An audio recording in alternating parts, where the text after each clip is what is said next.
Happy Pride to everyone.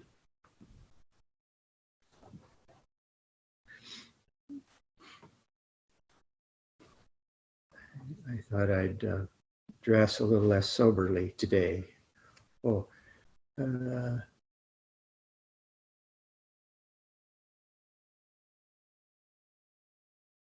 maybe, oh, there wasn't any volume. Sorry.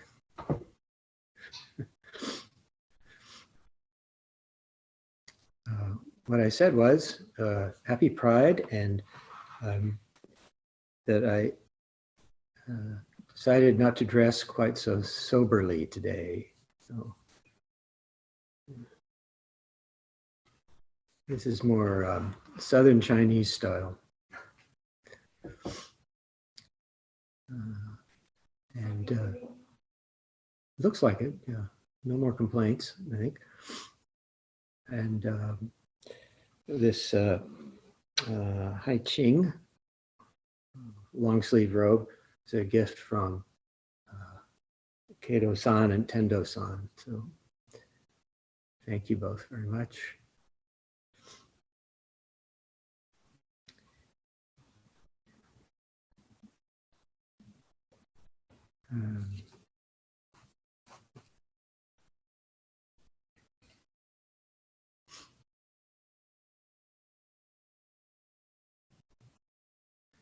It's pretty clear that in our world,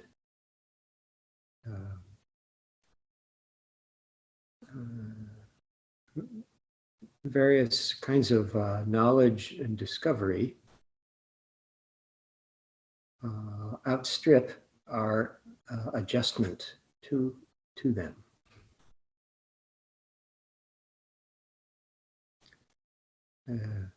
So it's pretty common for science and technology and so forth to kind of leap ahead, and then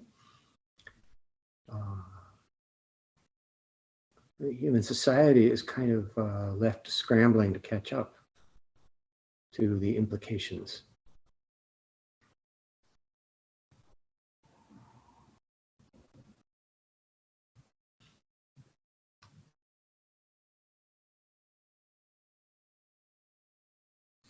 And when it comes to conservative institutions, it's even more pronounced.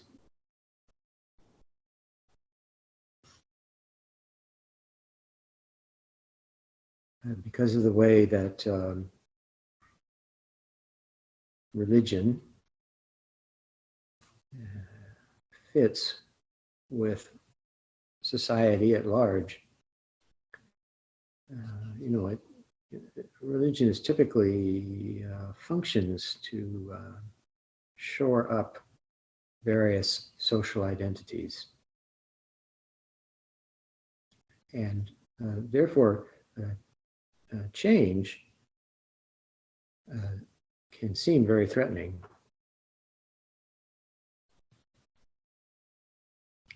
So nowadays,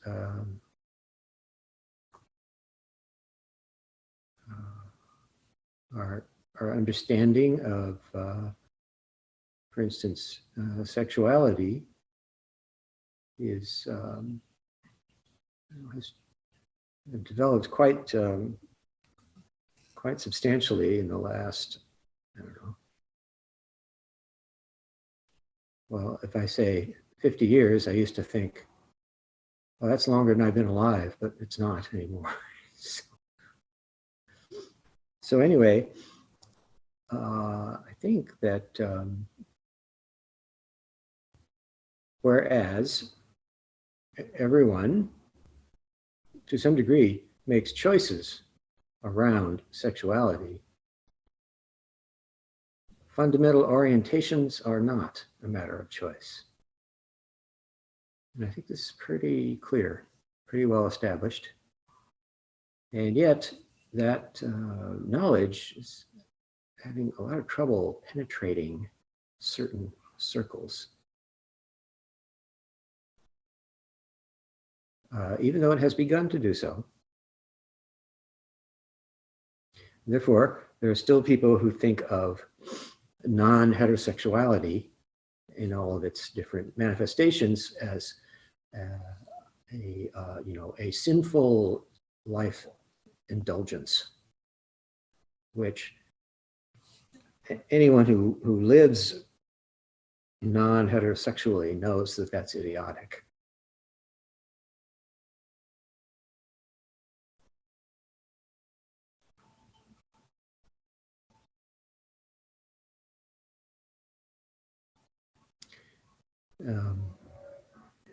In the Roman Church, there's some very smart people in the Roman Church, and as I often say, I often remind us that the Roman Church is not a monolith.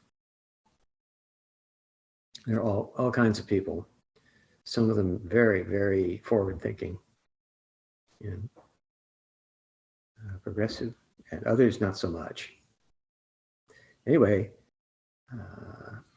they and other persons of a Christian persuasion thought they could do kind of an end run around developing knowledge from psychology and sociology and say that, well, okay, the orientation is not a choice, but non-heterosexuals must choose celibacy to remain godly. And well, I suppose there are some gay, lesbian, bisexual, and other folks who have taken on that stigma. And we wish them well and wish them the capacity to step free from that illusory burden. But I think those numbers are shrinking, actually.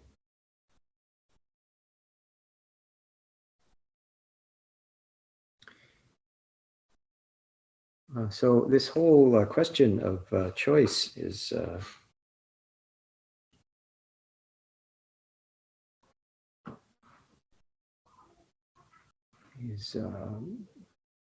fundamentally a mystery.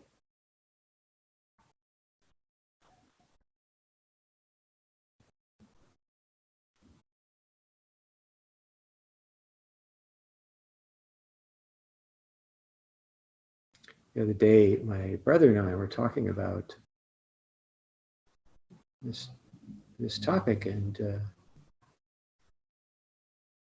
he was kind of fretting about his decision, his choice not to go through with his engagement many years ago.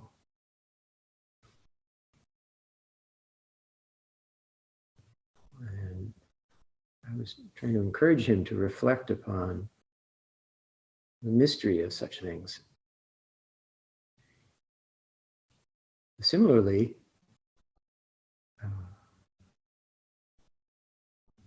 I used to think that I chose to be, a Buddhist. But I am no longer so sure. Is that what I did?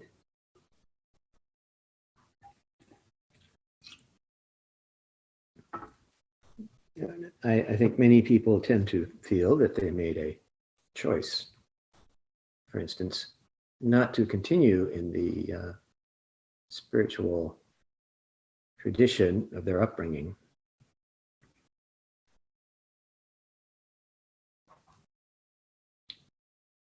But choice is clearly involved, but how much of it is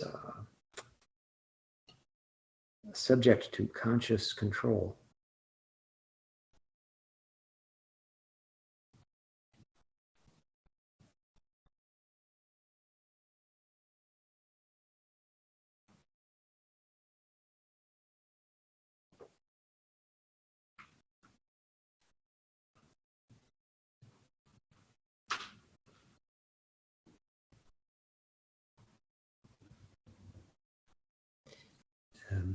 The most mysterious of the four Gospels, that is, John's Gospel.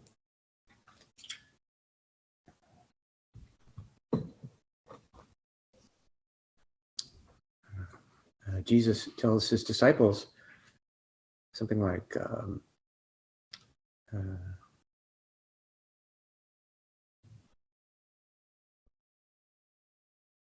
remember the precise words, but something like, you think you chose me.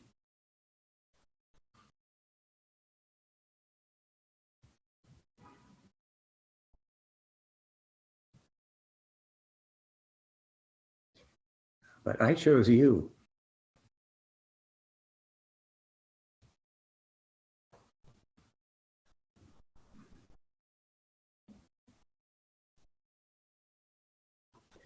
It's as good a statement as any of the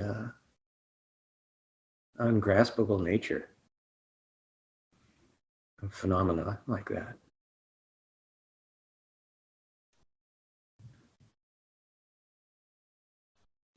Similarly, we may think, oh, we choose to do Zazen, but beyond a certain point, I really wonder if that's so.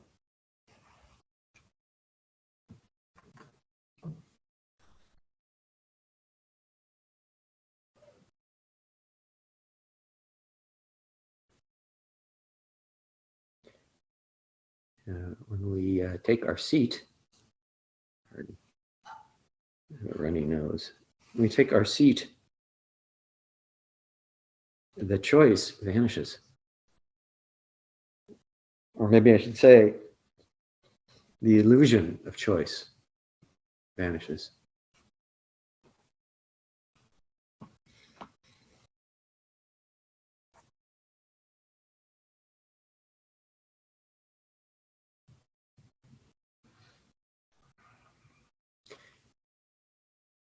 Nowadays, neuroscientists, apparently some think that they have unraveled the mysteries of will and so forth. And if I'm around long enough, I will be curious to see how long their confidence lasts. For instance, you may have heard that, oh, well, free will is an illusion. Such and such a cerebral Framus does such and such, and that's the real source of our decisions. I just find that absurd. And this is based on, what one day, I'm quite sure, will seem to be incredibly crude equipment tracing supposed electrical events in the brain and drawing conclusions therefrom. Because before you decide to move your arm, something goes bzz. Therefore, there is no free will. Come on, gang.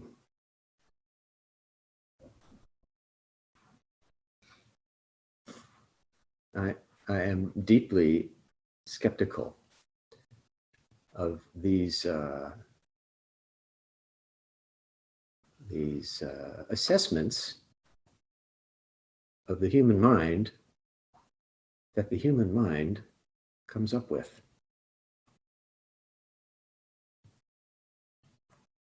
And as is obvious, we cannot get outside the human mind to study it. Therefore, there will always be some question. Just how scientific is this?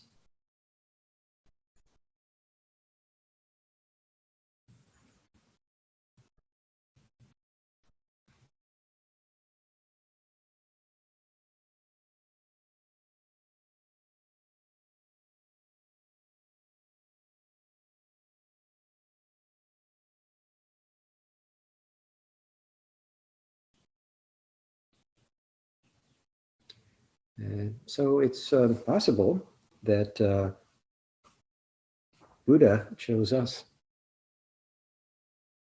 or is choosing us, moment after moment.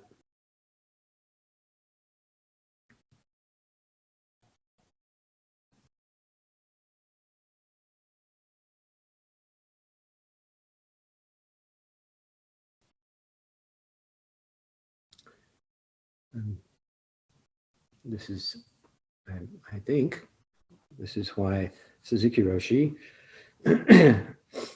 returning from his doctor appointment where he was told, okay, this is it, you're on your way out.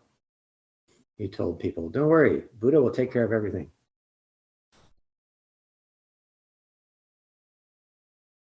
And he was right.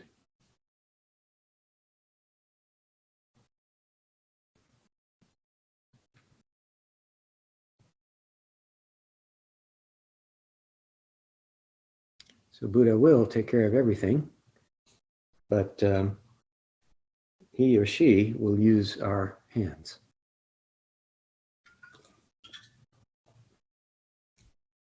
And that works pretty well.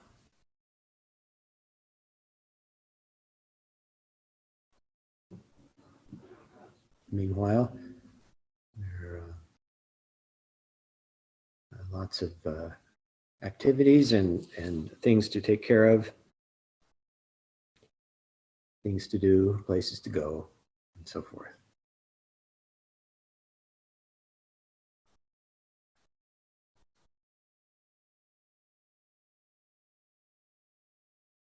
A lot of it looking like conscious choice.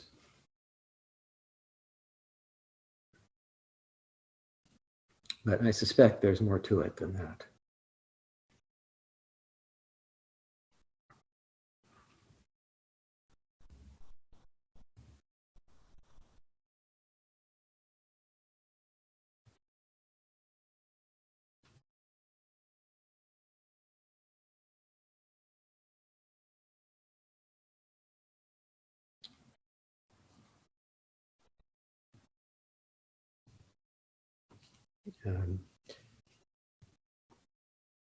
The occasion for my talking with my brother about various things was our visit to our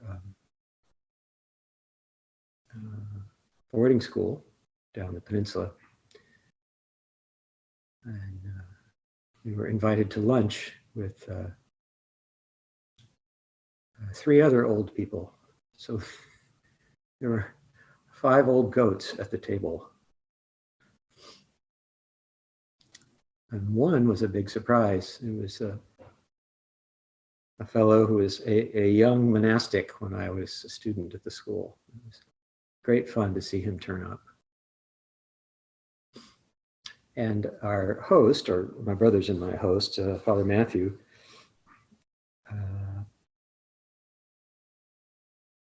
had, I don't know if he presided exactly, but he delivered one of the orations previous Saturday at the funeral for someone I think I mentioned, Father Stephen Keedy.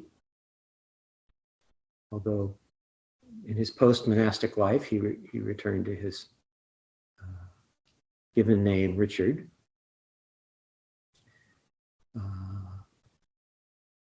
Anyway, it was kind of entertaining. As I was saying that in our Dharma talk that day, Father Matthew was saying to the funeral congregation,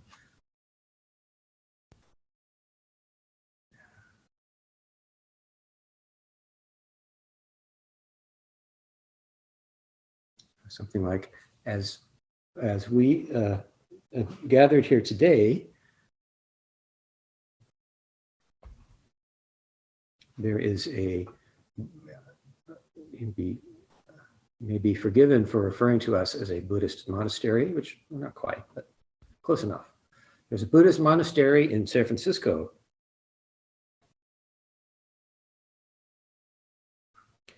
where the abbot is where he is because of Stephen.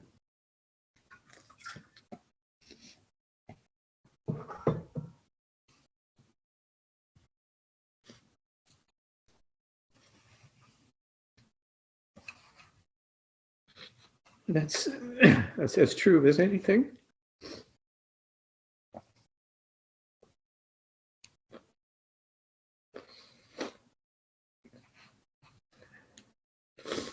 He was perhaps the only monastic who was not disparaging of my interest in Buddhism back in the day. And in fact, encouraged me to study.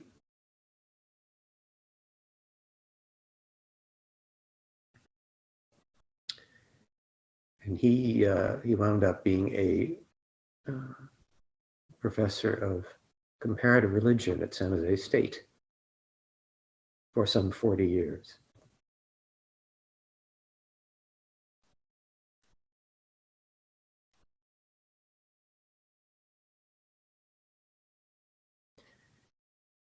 So since we never know exactly, I think it's just as well to have some comfort with mystery.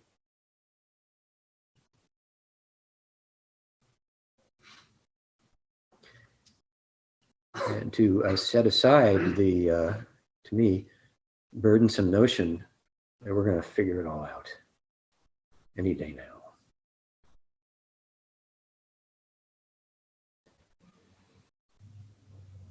One of my psychology teachers, Lord, in the mid-'80s, which is already, never mind, a long time ago, said, as a psychologist, he was, I don't think, maybe he was a psychologist or psychiatrist, I don't remember. He said, you know, he was constantly confronted with colleagues who were quite sure that they're right on the verge of, you know, unraveling something like mental illness or the exact medicines to use to fix X, Y, and Z, just right around the corner. And he said, it's always right around the corner. We never exactly turn the corner.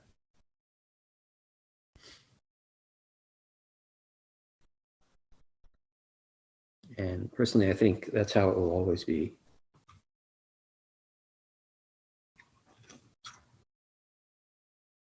And if we think we have turned the corner, it will be an illusion and possibly a dangerous one.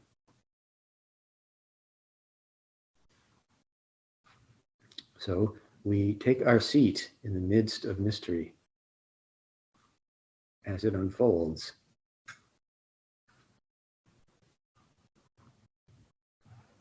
And as you've heard, we are referred to as those who study the mystery, right?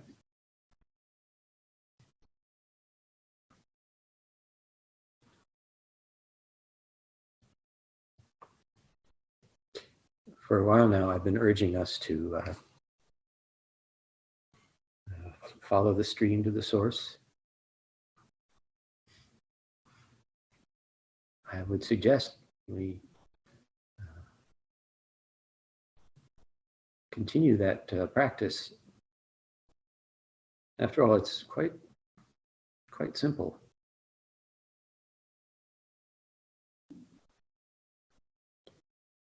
Since we are at the source all the time, while it's true the stream kind of tries to lead us away, typically into the future or past, we can follow the stream to the source.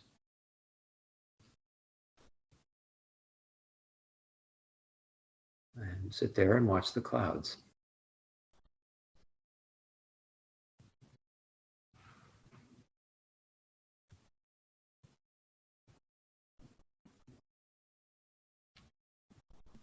And you will perhaps see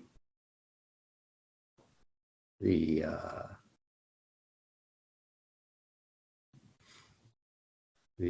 mysterious meaning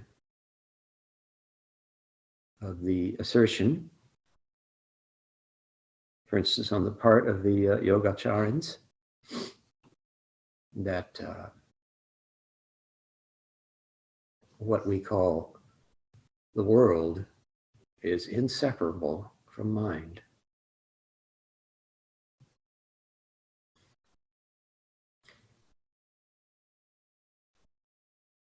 This has been equated with Western idealism, that philosophical trend, but that's not accurate.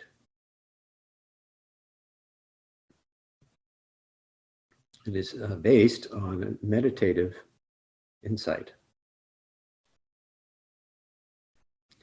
accessible to anyone. Anyone, that is, who is willing to study the mystery.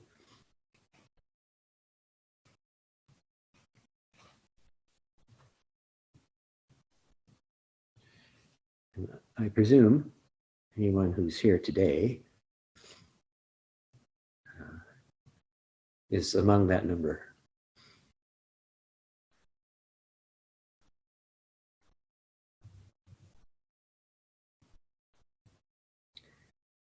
So today and tomorrow, I don't know what's going on. Here, there, and elsewhere, but please make good use of the light, as we say.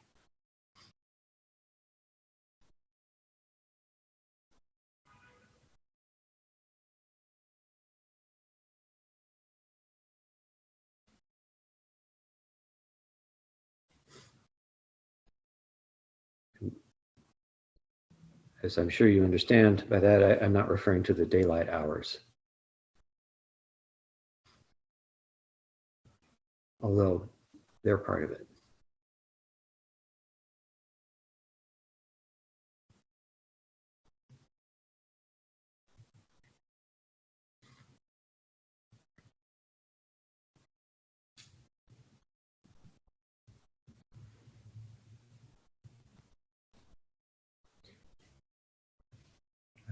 Those of you who are listening and are too far away to have a cupcake, I'm sorry.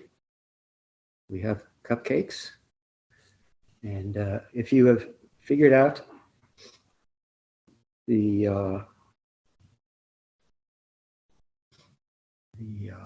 yogic power of multiple bodies, maybe you will crop up here suddenly and claim a cupcake. Please feel welcome. Other than that, maybe anyone has a question or comment today.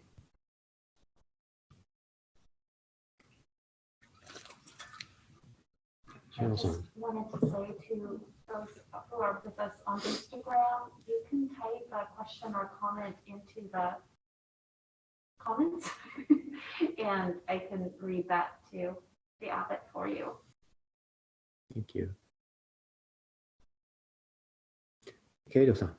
It was thank you for your talk. I remember being introduced to this no free will development or discovery or whatever was going on, and that was a big thing. But I always have struggled a little bit because of, and even sort of, the manifestation of things through karmic forces a bit, because I've sort of driven to take responsibility for everything that's in my life and try to probably even things that are not my duty, if you will. But I was working with gay youth from age 25 to 30, and they were primarily living in group homes or under foster parents or on the streets. Yeah.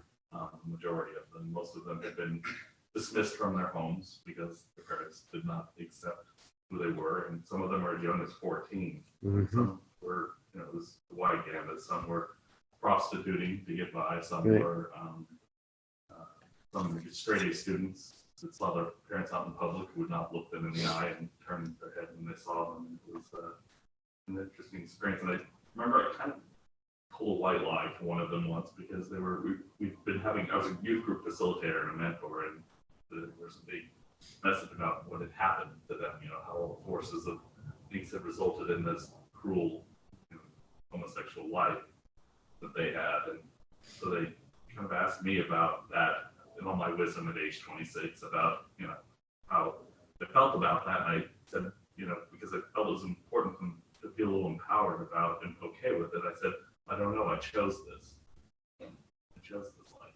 Mm-hmm. You know, I wouldn't have chosen any different.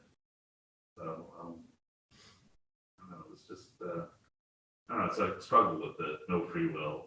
I sometimes even struggle with karmic results and balancing, like, you know, taking my ownership of, you know, what my life is and where things are at the same time. It's a tough balancing act, I guess, for me.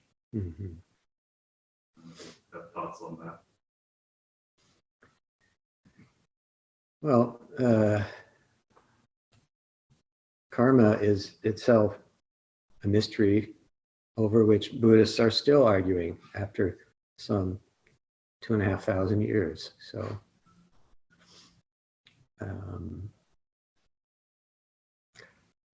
the prominent choice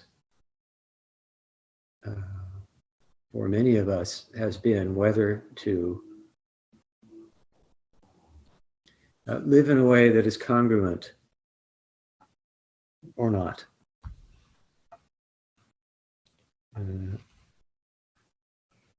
To live in a congruent fashion or in a way that presents a very carefully maintained persona to the world that is completely ungenuine. And that is as much of a choice as seems very, very obvious and very, very critical for many of us. And some of us are forced by circumstances not to be able to do that because to live congruently exposes us to injury or death. But mostly around here, that's not so true. And as a result, a lot of folks were moved by the wish to live congruently to come here or to go other places where that was possible without it threatening one's life. And a lot of those kids had made that choice to live congruently and paid a terrible price.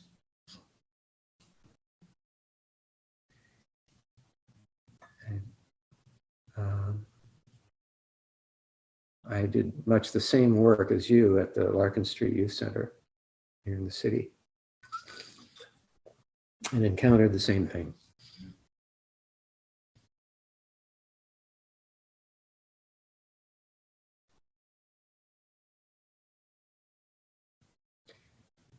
But living congruently is a tremendous relief.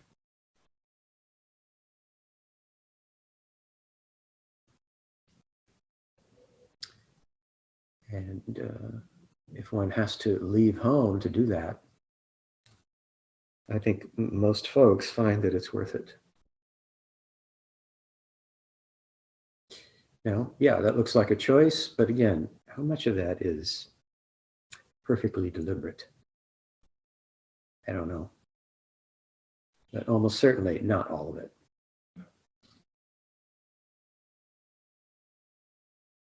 And I think Dr. Young would agree.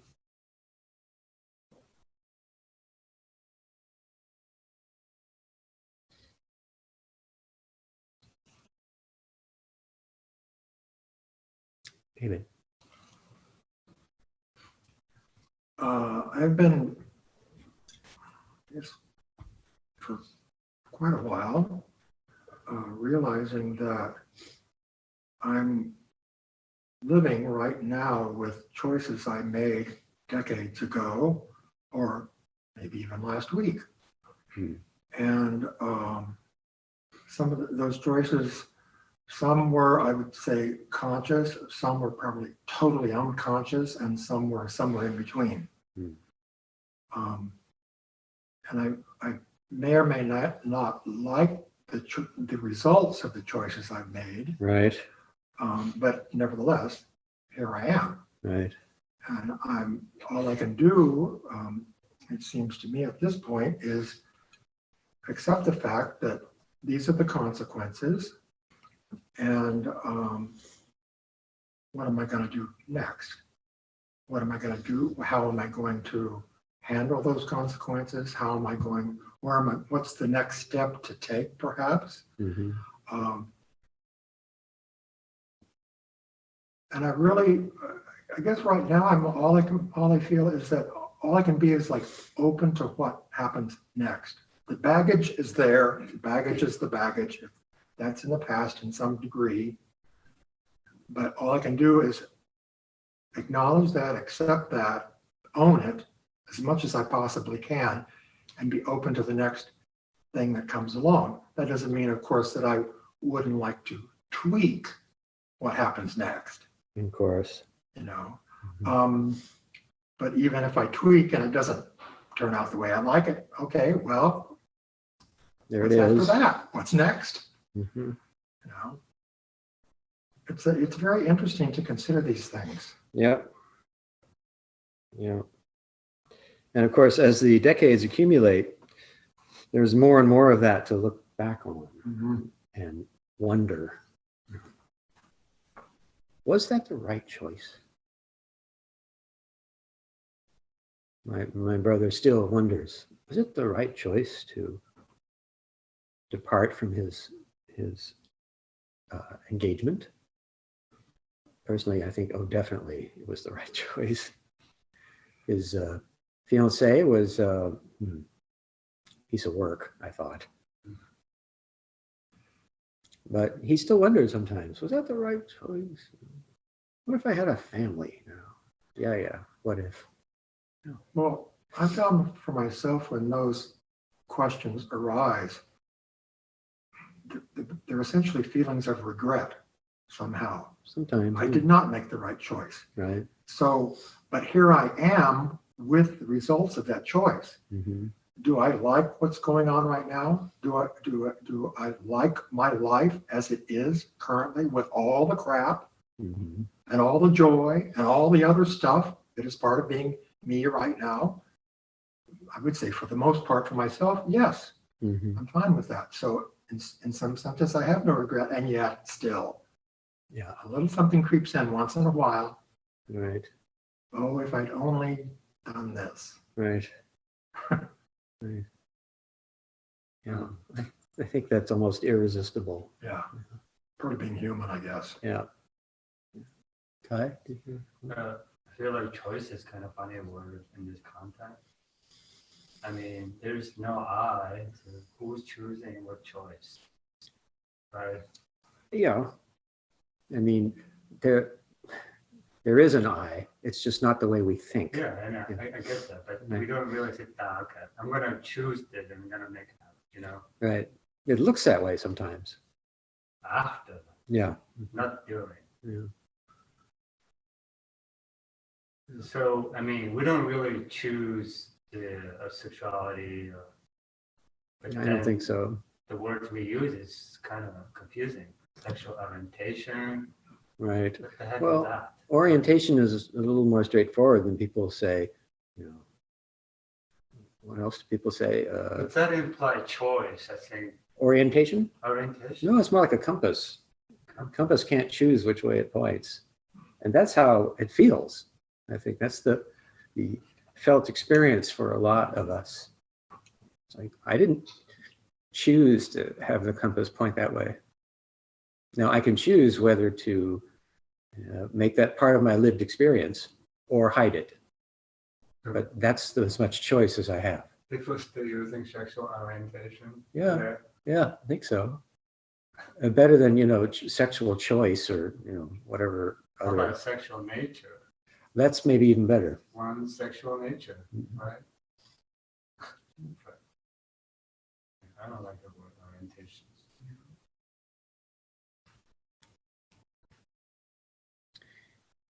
Well, the day is still youngish, so let's go have our cupcakes. Yes? Oh, we do want to have a short ceremony for the late abbot, Zinchin Philip Whalen.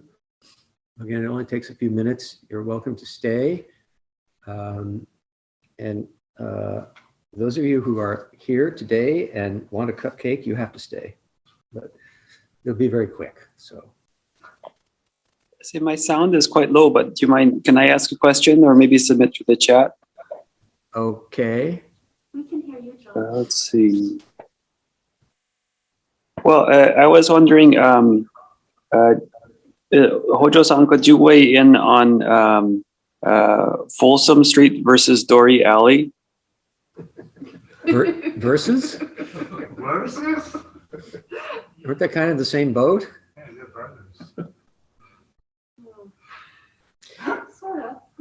Yeah, well, that is, something I've never been drawn to. So, as long as people aren't hurting each other, then, do what thou wilt shall be the whole of the law, as somebody said. But I don't, although aesthetically I am not drawn to that, I don't care to pass judgment either.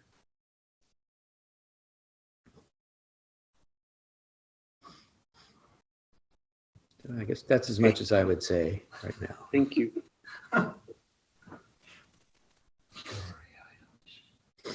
Okay, cupcakes. No, ceremony, then cupcakes. Thank you all very much.